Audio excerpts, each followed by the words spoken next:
Hello student, आज से हम क्लास 9 जो एनसीईआरटी का जो अपना नया सिलेबस आया, यानी कि माध्यमिक शिक्षा बोर्ड में अब जो एनसीईआरटी की जो बुक्स चलेगी, हम उसके चैप्टर आज से पढ़ना शुरू करेंगे। आज हमारा जो पहला चैप्टर है संख्या पद्धति नंबर सिस्टम, हम उसके बेसिक और उसका जो 1.1 चैप्टर है उसको आज हम पढ़ेंगे। आपसे एक छोटी सी विनती है कि आप क्या करें कि ये जो सारे वीडियो हम अपलोड कर रहे हैं उसको क्या करें कि उन लोगों तक भी पहुँचाएँ, व्हाट्सएप फेसबुक के माध्यम से शेयर करें, ताकि ये उन लोगों तक भी जाए जिनके गवर्नमेंट स्कूल में पढ़ रहे हैं और जिनके वहाँ टीचर नहीं है, तथा उन लोगों के पास भी जाए जो कि कोचिंग सेंटर में नहीं पढ़ पाते हैं। तो आपसे एक विनती है कि आप इन सबको शेयर करें ताकि उन सबको फ़ायदा मिल सके जो शिक्षा प्राप्त करना चाहते हैं। तो आज हम अपने जो क्लास 9 का जो फर्स्ट चैप्टर है एनसीईआरटी, उसके ऊपर चर्चा करते हैं। तो हमारा चैप्टर है फर्स्ट संख्या पद्धति नंबर सिस्टम। आप लोगों को मैं पहले छोटी सी चीज़ बताना चाहता हूँ कि आप लोगों ने हमेशा जो गिनती यानी कि जो गिनती बोलना सीखी होगी वो कैसे बोली होगी। अगर आप हिंदी मीडियम से थे तो आपने बोला होगा 1 2 3 4 5 6 7 8 9, लेकिन इंग्लिश मीडियम वाले 1 2 3 4 5 6 7 ऐसे आपने बोली होगी। लेकिन इसलिए बोली क्यों? क्योंकि इसको हम प्राकृत या नेचुरल नंबर कहेंगे। क्यों? क्योंकि हम लोगों ने, चाहे हम छोटे थे, बच्चे थे या बुजुर्ग, कोई भी हो, वो जो अपनी गिनती स्टार्ट करता है वो कहाँ से स्टार्ट करता था? 1 2 3 4 5 6 7 8 ऐसे शुरू करता था। इसलिए हम इसको नेचुरल या प्राकृत संख्या कहते हैं कि यह हमेशा प्राकृत संख्या है। जो नेचुरल नंबर होते हैं वो कहाँ से शुरू होते हैं? 1 से शुरू होकर के कहाँ तक जाते हैं? इनफाइनाइट। ये जो साइन है ये मैंने अनंत का बनाया है, इसको हम अनंत इनफाइनाइट बोलते हैं। यानी कि प्राकृत संख्या जो नेचुरल का मतलब सबको पता है प्राकृतिक होता है, और प्राकृतिक का मतलब मैंने समझाया कि हम कहाँ से गिनती बोलना स्टार्ट करते हैं 1 2 3 4 5 6 7 ऐसे चलती रहती है। फिर उसके बाद जो हमारा सेकंड है पूर्ण, यानी कि होल नंबर। होल नंबर कैसे कि आप लोगों ने द ग्रेट मैथमेटिशियन जो हमारे इंडिया के ही, इसलिए हम क्या कहेंगे जो पूर्ण होल नंबर है वो कहाँ से स्टार्ट होता है? 0 से लेकर के इनफाइनाइट तक। उसके बाद पूर्णांक के ऊपर बात करते हैं। अभी तक हमने प्राकृत और पूर्ण पर चर्चा की, तो आपने देखा होगा प्राकृत और पूर्ण जो सारी संख्या है वो पॉजिटिव है। पॉजिटिव यानी कि इसके अंदर नेगेटिव एक भी संख्या नहीं आ रही। लेकिन पूर्णांक जो इंटीजर होते हैं उसमें क्या होता है कि माइनस और प्लस दोनों तरह की संख्याएं होती है। तो ये स्टार्ट कहाँ से होगी? देखो, माइनस इनफाइनाइट से लेकर के -3 -2 -1 0 1 2 3, यानी कि मैं यूँ कहूँ कि प्लस और माइनस की सारी संख्या है, और जीरो उदासीन होता है ना प्लस होता है ना माइनस होता है। उन सभी संख्याओं को क्या कहते हैं? हम पूर्णांक संख्या कहते हैं। अभी तक हमने 3 संख्याएं पढ़ ली है। सबसे पहले नेचुरल प्राकृत संख्या पढ़ी। प्राकृत संख्या वे संख्याएं जो 1 से शुरू होकर के अनंत तक जाती है, प्राकृत संख्या कहलाती है। उसके बाद पूर्ण होल नंबर, यानी कि 0 से स्टार्ट होकर, अगर मैं प्राकृत संख्या के आगे 0 लगा दूंगा तो वो क्या हो जाएगा? Whole number. उसके बाद पूर्णांक संख्याएं। पूर्णांक संख्याएं क्या? जो माइनस से और प्लस से और 0, इन सभी संख्याओं को क्या कहते हैं? हम पूर्णांक कहते हैं। उसके बाद जो हमारा चौथा क्या है? अभाज्य, यानी प्राइम नंबर। अब प्राइम नंबर की बात करें, अभाज्य वे संख्याएं जिनके, ऐसा भी बोल सकते हैं कि जिनके 2 गुणनखंड हो। कैसे? अगर मैं कोई संख्या लेता हूं जो स्वयं से तथा 1 से विभाजित होती है तो वो क्या कहलाएगी? हमारी अभाज्य संख्या। कैसे? 2, मैंने एक संख्या ली 2, आप 2 को डिवाइड करोगे, 2 के पहाड़े से और 1 के पहाड़े से ही डिवाइड होती, यानी इसके अलावा और आप किसी भी पहाड़े से इसको डिवाइड नहीं कर सकते हो। 3 भी 3 से और 1 से डिवाइड होती है। उसके बाद 4 नहीं लूंगा, 4 क्योंकि 4 देखो 4 से भी जाता है, 2 से भी जाता है और 1 से भी जाता है। और हमारी डेफिनेशन क्या है? सिर्फ 2, मतलब कि 2 संख्याओं से विभाजित होनी चाहिए। 2 कौन सी? एक तो स्वयं और एक 1 से। इसका मतलब इसके बाद क्या लिखूंगा? 5 7, देखो 8 नहीं लिखूंगा, 9 भी नहीं लिखूंगा। क्यों? क्योंकि 9 से भी विभाजित होता है, 3 से भी होता है और 1 से भी होता है। उसके बाद क्या आएगी? इसके बाद 11। ऐसे अपने संख्याएं चलती होगी। लेकिन इसके अंदर कुछ छोटे छोटे क्वेश्चन बनते हैं जो मैं आपको बताना चाहता हूं। अगर आपको कोई पूछे कि जो अभाज्य संख्या है उसमें एकमात्र सम संख्या क्या होती है? हमारी 2, और सबसे छोटी अभाज्य संख्या भी क्या है? हमारी 2। अब आप सोच रहे होंगे 1 क्यों नहीं लिया? अरे 1 इसलिए नहीं लिया क्योंकि 1 के गुणनखंड केवल 1 ही होता है, क्योंकि 1 के अंदर केवल और केवल 1 का ही भाग जाता है, इसलिए हम 1 को अभाज्य संख्या नहीं कहेंगे। उसके बाद क्या आता है? हमारा संयुक्त, कंपोजिट नंबर। अब संयुक्त संख्याओं की बात करें तो संयुक्त संख्या क्या हो जाएगी? इसका अपोजिट मान सकते हैं। कैसे? इसके 2 फैक्टर हो रहे थे, इसमें क्या हो जाएगा? यानी 2 से ज़्यादा फैक्टर हो। कैसे? कि जैसे कि मैंने संख्या ली अपनी 4, अब 4 को देखोगे तो आप 4 से डिवाइड है, 2 से भी डिवाइड है और 1 से भी डिवाइड है। उसके बाद आप ले लोगे 6 देखो 6 से, 2 से, 3 से, 1 से, सबसे डिवाइड है। उसके बाद 8 के बाद 9 भी आएगा, 10 भी आएगा, ऐसे हमारी संख्याएं चलती होगी।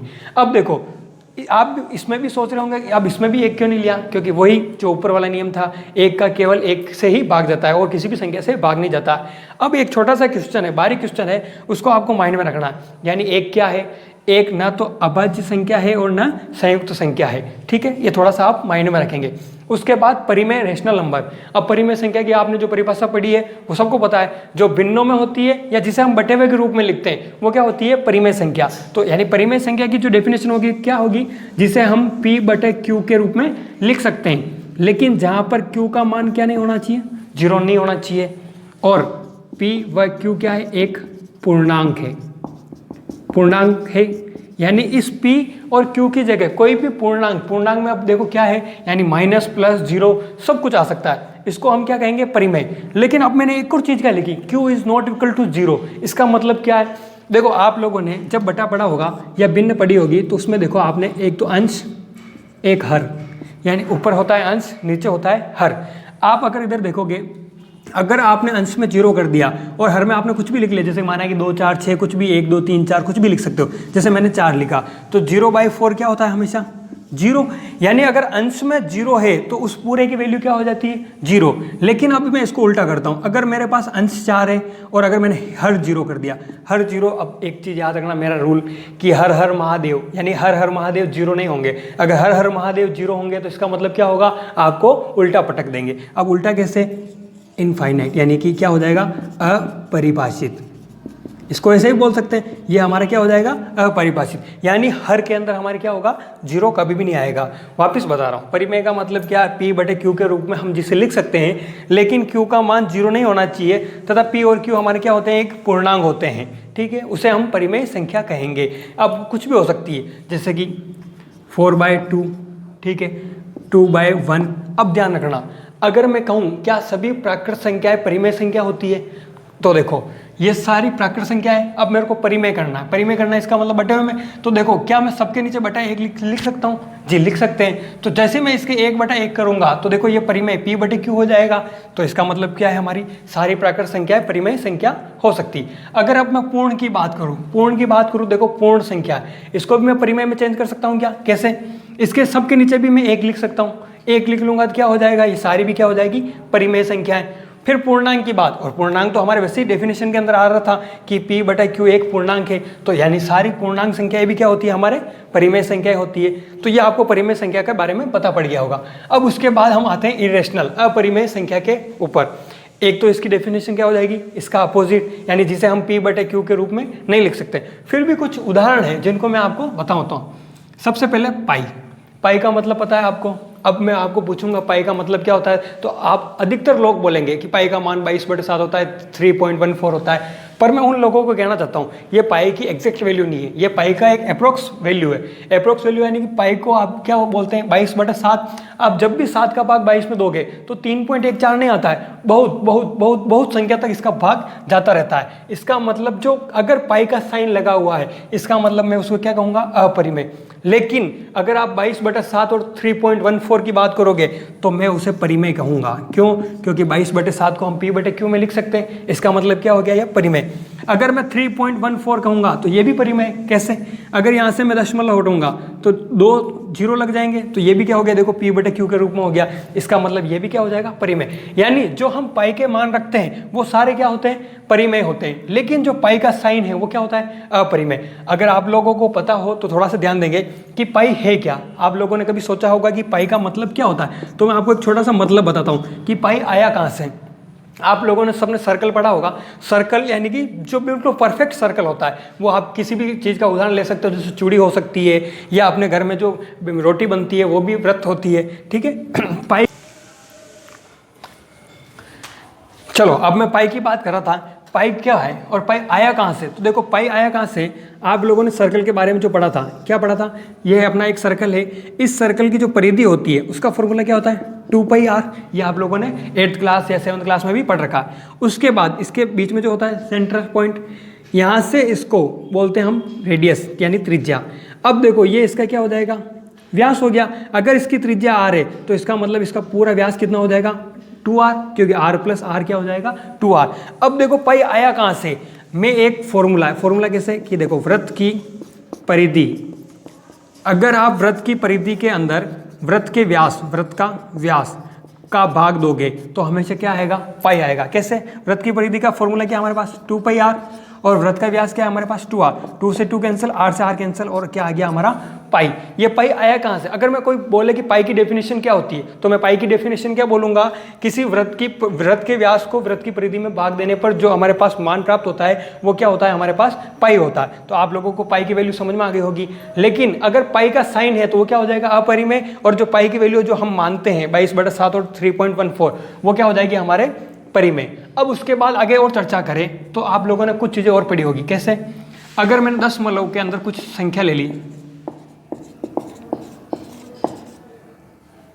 ऐसे मैंने कोई संख्या ले रखी और यहाँ पे डैश डैश डैश कर दिया, इसका मतलब क्या है कि ये आगे तक जा रही है और हर बार कोई भी देखो वापस अक्षर वापस या अपनी संख्या है जो वापस नहीं आ रही। इसका मतलब क्या हो रहा है कि यह हमारे पास क्या है, ऐसी संख्या है जो दशमलव के बाद बार बार अलग अलग आ रही है। इसका मतलब इसको मैं क्या कहूँगा, अपरिमेय। क्यों? क्योंकि मैं इसे P/Q के रूप में कभी नहीं लिख सकता हूँ। लेकिन अगर मैं परिमेय के अंदर बात करूं, अगर मैंने जैसे अभी 3.14 लिखा था तो मैंने क्या किया, यहां से दशमलव हटा दिया। क्यों? क्योंकि यह एक शांत दशमलव था, इसलिए मैंने क्या कर दिया, इसको यहां से दशमलव हटाया तो 2 जीरो नीचे लग गए और 314/100 तो हमारे P/Q हो गया।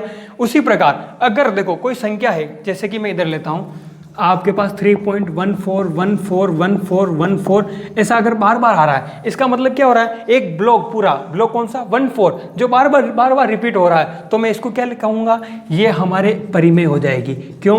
क्योंकि इसको अपन जो आगे पढ़ेंगे दशमलव प्रणाली के अंदर क्या पढ़ेंगे, दशमलव 3 प्रकार से, एक तो शांत दशमलव होता है, एक अशांत अनवसानी आवृत्ति और एक अशांत अनवसानी जोग्यानी, नॉन टर्मिनेटिंग और नॉन टर्मिनेटिंग रेकरिंग, ऐसे जो हमारे होते हैं हम उनको आगे भी पढ़ेंगे। तो आपको थोड़ा सा ध्यान रखना है, क्या अगर दशमलव के बाद संख्याएं अनंत की ओर जा रही है और रिपीट नहीं हो रही है, इसका मतलब क्या है, वो अपरिमेय है। अगर रिपीट हो रही है तो परिमेय हो जाएगा। और ये शांत दशमलव तो आपको पता ही है कि हम वहां से दशमलव हटा करके नीचे जीरो लगा सकते हैं, इसका मतलब P/Q हो जाएगी। उसके बाद हम बात करते हैं वास्तविक संख्याएं, कि वास्तविक संख्या रियल नंबर होते हैं क्या। तो देखो एक छोटी सी डेफिनेशन, अगर परिमेय प्लस अपरिमेय, ये एक फॉर्मूला टाइप मैंने दे दिया कि परिमेय और अपरिमेय, यानी परिमेय और अपरिमेय सभी संख्याओं के योग, यानी जो भी सारी संख्याएं थी, परिमेय हो गया, अपरिमेय हो गया, वो सब क्या कहलाएगी, हमारी वास्तविक संख्याएं कहलाएगी। अब उसके बाद अगर वास्तविक कोई संख्या होती है, इसका मतलब काल्पनिक भी होती होगी, ऐसा हम सोच सकते हैं। तो देखो हाँ, मैथ्स में काल्पनिक इमेजिनरी नंबर भी होते हैं, लेकिन ये आप 11th-12th में पढ़ेंगे। मैं एक छोटा सा उदाहरण बता देता हूँ ताकि आपको ध्यान में रहे। आप लोगों ने रूट की संख्याएं पढ़ी होगी, अगर रूट के अंदर -4 आता है, इसका मतलब हम इसका सोल्यूशन निकाल सकते हैं। तो इसको हम मैथ्स के 11th जो 12th बुक्स होगी उसके अंदर हम पढ़ेंगे। तो ये हमारी क्या होते हैं, इमेजिनरी नंबर, और जिसको हम आयोटा से भी शो करेंगे, जहां पर iota square is equal to -1 होता है। वो अपने 11th और 12th की बात है। अभी तक जो हमने पढ़ा है उसके अंदर 9th यानी 9 हमने डेफिनेशन पढ़ी है, उनको हमको ध्यान से रखना है। प्राकृत, पूर्ण, पूर्णांक, अभाज्य, संयुक्त, परिमेय, अपरिमेय, वास्तविक और काल्पनिक। अगर ये किसी के कंप्लीट है तो वो पूरा संख्या पद्धति का चैप्टर आराम से कर सकता है। ये अभी के लिए और जो कंपटीशन की तैयारी कर रहे हैं उन लोगों के लिए भी यह बहुत इंपॉर्टेंट है। तो आप इसके अंदर से जो क्वेश्चन बने हैं और जो सारी परिभाषा है उनको आप नोट करके रख सकते हैं।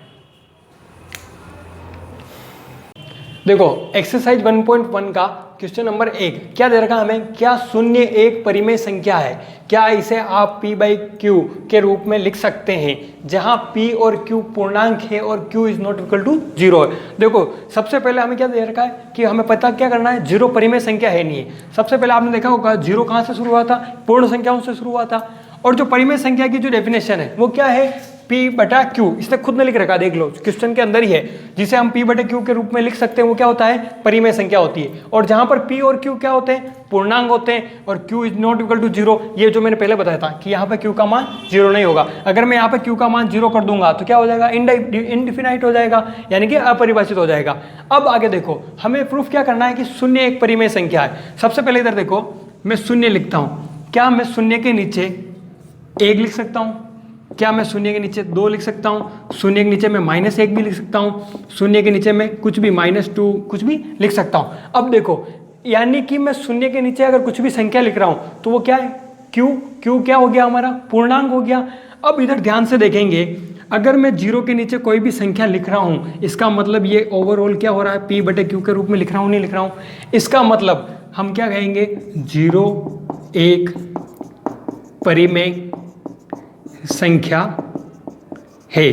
क्यों? क्योंकि हम किसी भी संख्या को अगर p/q के रूप में लिख सकते हैं तो वह एक परिमेय संख्या होती है। और हमने जीरो को ऐसे हम और भी कई प्रकार से आप लिख सकते हैं, ये जरूरी नहीं कि यही लिखे, और भी हो सकता है 0/9, 0/8, 0/-10, 0/5 to 0, कुछ भी लिख सकते हैं। यानी कि 0 हमारा क्या हो जाएगा, एक परिमेय संख्या। आंसर क्वेश्चन नंबर 2, 3 और 4 के बीच में 6 परिमेय संख्या ज्ञात कीजिए। हमें क्या कह रहा है, कोई संख्या 3 और 4, इसके बीच में 6 परिमेय संख्या कौन कौन सी है ये हमें पता करना है। उसके लिए आप थोड़ा सा ध्यान देखेंगे, ये हमारी नंबर स्केल होती है। यहाँ पे बीच में 0, इधर 1, 2, 3, 4, 5 एंड आगे इनफाइनाइट तक। इधर क्या होता है, -1, -2, -3 और -4, इधर भी एंड सो ऑन। अब इधर ध्यान से देखो, 3 हमारी ये है, 4 हमारी ये है। अब हमें क्या कह रहा है, इसके बीच में परिमेय संख्या, परिमेय संख्या यानी कि p/q की फॉर्म में कितनी संख्या है, यानी कि हमें क्या कह रहा है, सिर्फ 6 संख्या के लिए कह रहा है। आप 6 संख्या कौन कौन सी हो सकती है बताओ। पर मैं कहता हूं कि 3 और 4 के बीच में अनंत परिमेय संख्याएं होगी। अब हम उसको कुछ मेथड से अलग अलग, जो आपको मेथड अच्छा लगे आप उससे सीख सकते हैं। सबसे पहले देखो, 3 और 4 के बीच में कौन कौन सी संख्या आ सकती है। मेथड 1, हमारा मेथड 1 क्या है, देखो 3 और 4 के बीच में 3.1, 3.2, 3.3 ऐसे हो सकती है। आप उसको आप अलग अलग भी कर सकते हो, 3.1, 3.11, 3.12, 3.111, वो सारी क्या है, परिमेय संख्या। अब इसको देखो, 3.1 है, इसका मतलब मैं इसको क्या लिख सकता हूँ, 3.1, यहाँ से दशमलव हटूंगा क्या हो गया, बाई 10, ये क्या हो गया 3.2 बाई 10, 3.3 बाई 10, यहाँ से हटता जाएगा। वैसे ही क्या हो जाएगा, यहाँ से ये हट रहा है, 3.5 बाई 10, 3.6 यहाँ से हट गया बाई 10। अब देखो, यानी 31 बाई 10, 32 बाई 10, ये क्या हो गया 33 बाई 10, 34 बाई 10, 35 बाई 10, 36 बाई 10। ये देखो 6 हमने परिमेय संख्या निकाल ली, किससे, 3 और 4 के बीच में। इसका एक और मेथड है, सेकंड मेथड, मेथड 2। अगर आपको इसमें कोई थोड़ी दिक्कत लग रही है तो हम इसका एक और मेथड है, उससे भी हम निकाल सकते हैं। सबसे पहले देखो, 3 और 4 कितनी संख्या है हमारे पास, 2 संख्याएं। हमें निकालना क्या है, 6 परिमेय संख्या।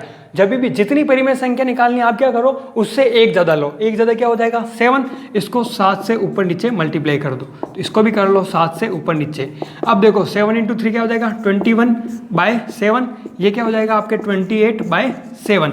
यानी देखो, ये हम इसको 3 को ऐसे कैसे लिख सकते हैं, 21 बाय 7, और 4 को क्या लिख सकते हैं, 28 बाय 7। अब इसकी परिमेय संख्या क्या हो जाएगी, देखो 21 के आगे क्या आएगा, 22 by 7, 23 by 7, 24 by 7, 25 by 7, 26 by 7, कितनी हो गई, 2, 3, 4, 5, एक ये हो जाएगी 20 बाय 7। देखो कौन कितने मेथड हो गए, 2 method, first method, second method. मैं अब आपको एक और थर्ड मेथड है जो वो सबके लिए काम में ले सकते हो, आपका मेथड नंबर 3। आप देखो इतने प्रकार से आप परिमेय संख्याएं ज्ञात कर सकते हो।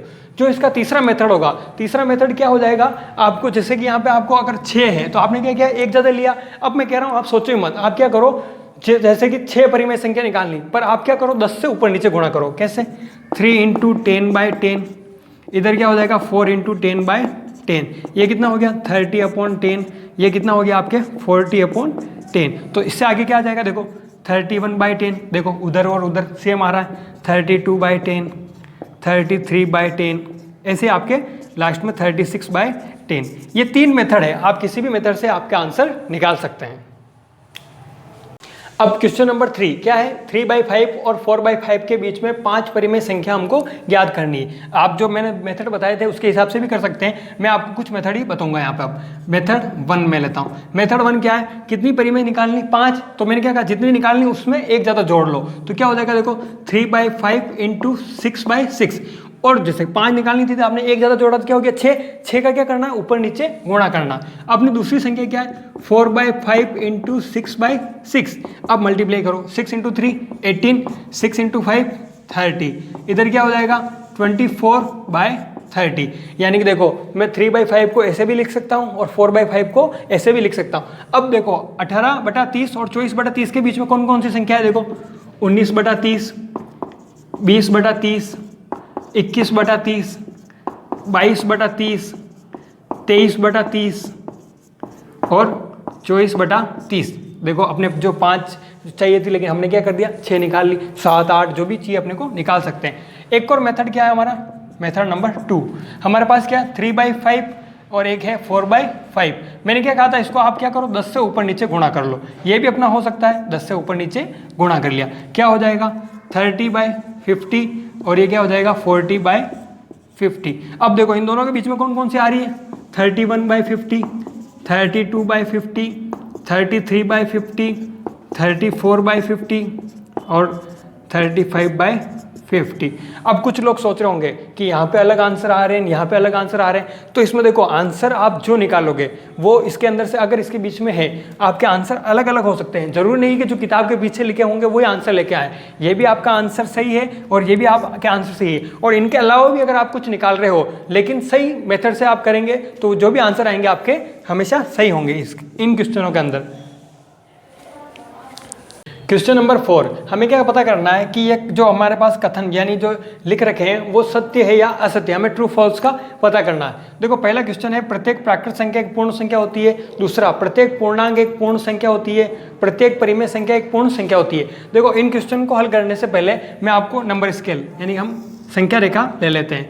संख्या रेखा पे क्या है, मिडिल में 0, इधर 1 2 3 4 5 6 यानी सारे पॉजिटिव, इधर क्या हो जाएंगे -1 -2 -3 -4 -5 -6 और उधर सारे नेगेटिव। अब सबसे पहले देखो प्रत्येक प्राकृत संख्या एक पूर्ण संख्या होती है। देखो प्राकृत संख्या हमारी कहाँ से शुरू होती है, जो हमारी प्राकृत संख्या वो 1 से प्लस इनफाइनाइट तक चलती है, और एक पूर्ण संख्या है। हमें क्या कह रहा है कि सारे जो नेचुरल नंबर होते हैं वो होल नंबर होते हैं। तो देखो होल नंबर के अंदर क्या होता है 0 ये है। अब यानी क्या कह रहा है, सभी प्राकृत संख्याएं पूर्ण संख्याएं हैं। सही बात है, क्योंकि सारी प्राकृत संख्याओं में क्या होता है 1 2 3 4 5 ये संख्या होती है जो पूर्ण संख्या यानी कि 0 से स्टार्ट होने में भी आती है, यानी कि सभी प्राकृत संख्याएं पूर्ण संख्या है। इसका मतलब क्या हो जाएगा ट्रू। उसके बाद नेक्स्ट क्वेश्चन है हमारा प्रत्येक पूर्णांक एक पूर्ण संख्या होती है। अब पूर्णांक की बात करेंगे तो देखो पूर्णांक क्या होती है, जो सारी संख्या यानी माइनस नेगेटिव से लेकर प्लस माइनस इनफाइनाइट से लेकर प्लस इनफाइनाइट तक की सारी संख्या क्या कहलाती है, पूर्णांक कहलाती है। अब हमें क्या सिद्ध करना है, पूर्ण संख्या होती है, लेकिन पूर्ण संख्या देखो यहाँ तक ही होती है, 0 से लेकर के प्लस इनफाइनाइट तक। अब नेगेटिव वाली संख्या है ही नहीं हमारे पास, इसका मतलब हम क्या कहेंगे यह असत्य है, फॉल्स। उसके बाद प्रत्येक परिमेय संख्या एक पूर्ण संख्या होती है। अब परिमेय का सबको पता है जिसे हम P/Q के रूप में लिख सकते हैं, और जबकि पूर्ण संख्या भी क्या होती है हमारी P/Q के रूप में लिख सकते हैं। पर बहुत सारी संख्याएं ऐसी होती है जैसे कि हम उनको पूर्ण संख्या नहीं कह सकते, जैसे कि 3.11 आ जाएगा तो अब वो पूर्ण नहीं होगी। पूर्ण किसे 3/1 है तो परिमेय तो है, किंतु 3.11 होगा तो वो क्या हो जाएगा परिमेय हो जाएगी, लेकिन वो पूर्ण संख्या नहीं। इसका मतलब ये भी क्या है फॉल्स, और ये आपके तीनों आंसर हो जाएंगे।